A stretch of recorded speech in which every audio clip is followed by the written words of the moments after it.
whether it was a big shot that he needed to make or a big block shot or a steal that needed to be made, he was always in the moment ready to make that play. And that's, to me, the thing that stood out the most about why he was special.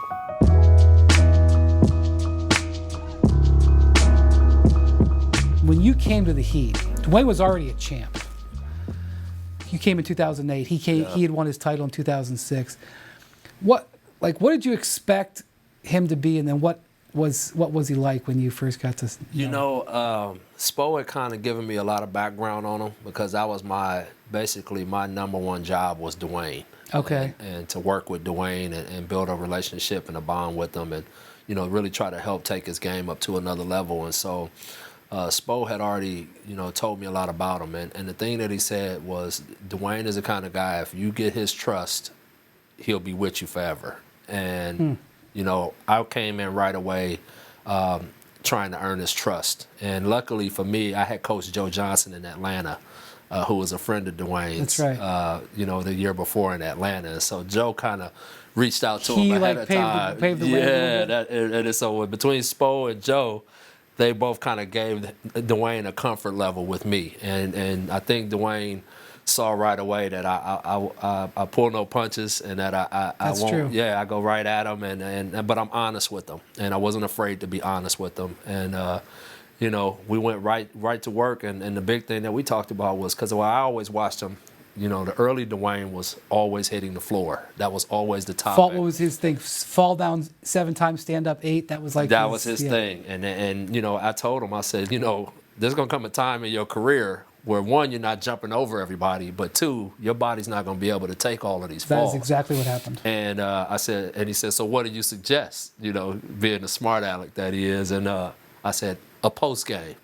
And we got right to work in the post, and I think I bored him to death because I made him go A, B, C, D, E, all the way through each little step of how to become a great post player. And the funny part is, after we got to the point where his game got to where it got to in the post, and then we got LeBron, I made him do the same thing with LeBron, and we bored him to death until his game evolved. I always used to see you working at the end of practices. You would take that little half court. Yeah, that was my court. The Heat had 2.5 courts on their practice court, and you had the half court. That was Fizz's zone. That was my spot. And you made him sweat.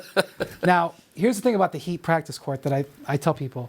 The Heat practice court is on like a second or third floor. And it has like floor to ceiling and 30-foot high windows of Biscayne Bay. It's beautiful. Except the curtains are always closed. Pat.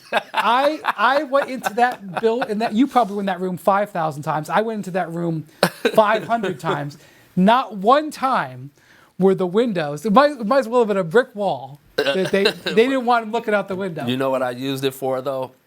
Anytime one of those guys thought they were having a bad day, I would say, come with me, let's take a walk. And we walk around the gym, and I'd walk them to the back of the gym to those windows, and I'd move the blinds over, and I'd say, look out there. And they'd look, and I say, you really think it's so bad? Right. Yeah. And the guy would look at me. You've got a Maserati downstairs you're going to go get into. And you got this.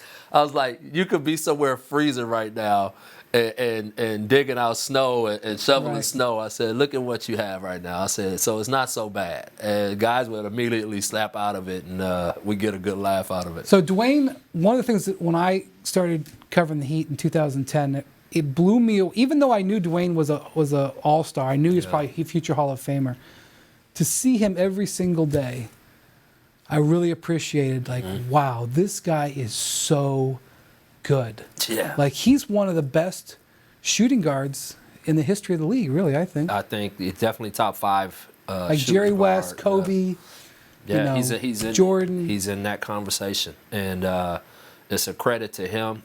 It's his work ethic. But I think what all of those guys share that you just named is when it was crunch time, they figured out how to impact the game.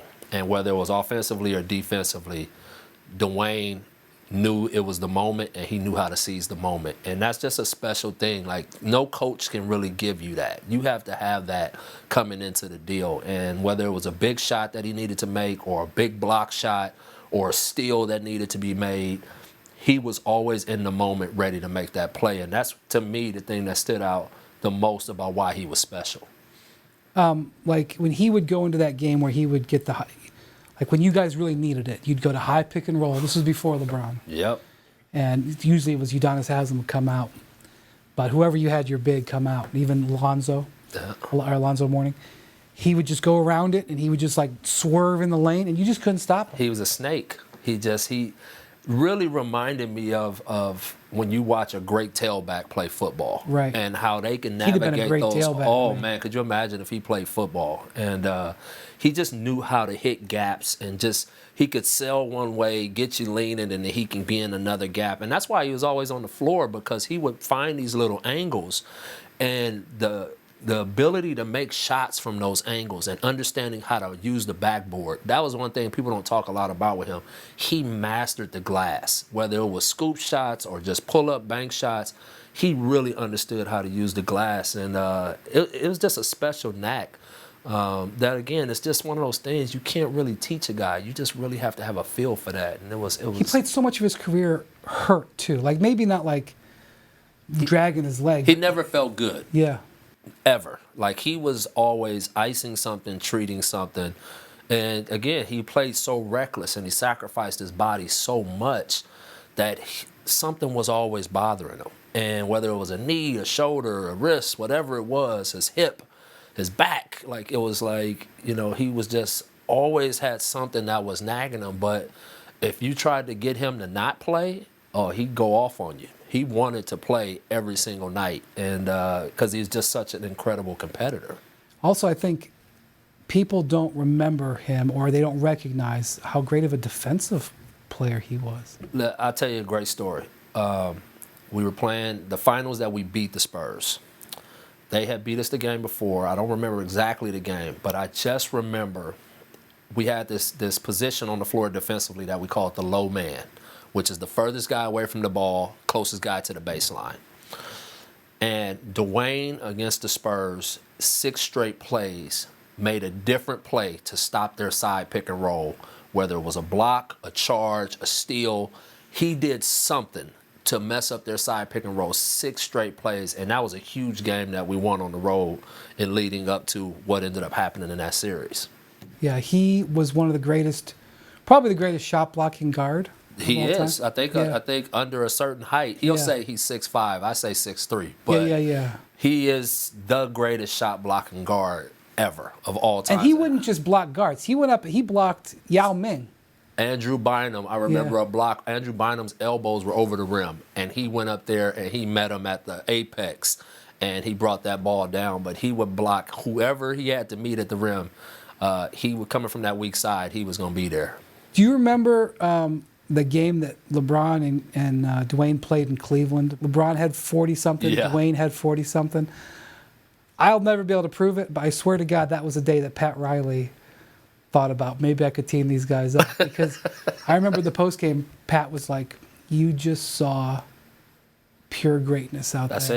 That's it. It had nothing. It was beyond coaching. It was beyond systems. And it was just everybody get out of the way. And these two guys are going to try to kill each other. I remember them coming to Miami, and it was the same kind of thing. Dwyane had a classic dunk over Varejao where he lined him up 94 feet. You remember that play? He came from 94 feet with the ball, and we laugh about it, but he saw him down there. He just started lining them up. Poor Andy just collapsed, folded in half, ran up against the basket stand. Oh, he just cuffed it, and it was like, oh my God, did he just dunk on him like that? And but again, Dwyane was he's just one of the great gamesmen of our time. Yeah, especially at the end of his career when he had to be more creative. Think about the last year he played and the stuff that he did in his closing season that he was retiring in. The game winners that he hit. I mean, he hit one that was just ridiculous from the top of the floor late in the season that I'm just like, how do you still do this stuff? You were in Memphis then, but he got up on the he got up on the scorer's table. And My house. And he got hurt. Remember? And he got hurt getting on the scorer's table. That's when you know you're old. You get hurt. In the celebration. He had another classic game. I remember we went to double overtime. This was before the Big Three. And we played double overtime against Chicago. And he got a steal on John Salmons late with probably 5 seconds left. And after he stole it, he ended up shooting a runner from like right inside the three, and he made it. And that's the classic where you see him up on the scorer's table yelling, "This is my house." It was the most unbelievable game. One of his greatest games I think he's ever played. He's got quite a catalog. Yeah, thanks for telling us some stories. Appreciate it. You got it. Thanks for watching ESPN on YouTube. For more sports highlights and analysis, be sure to download the ESPN app. And for live streaming sports and premium content, subscribe to ESPN+.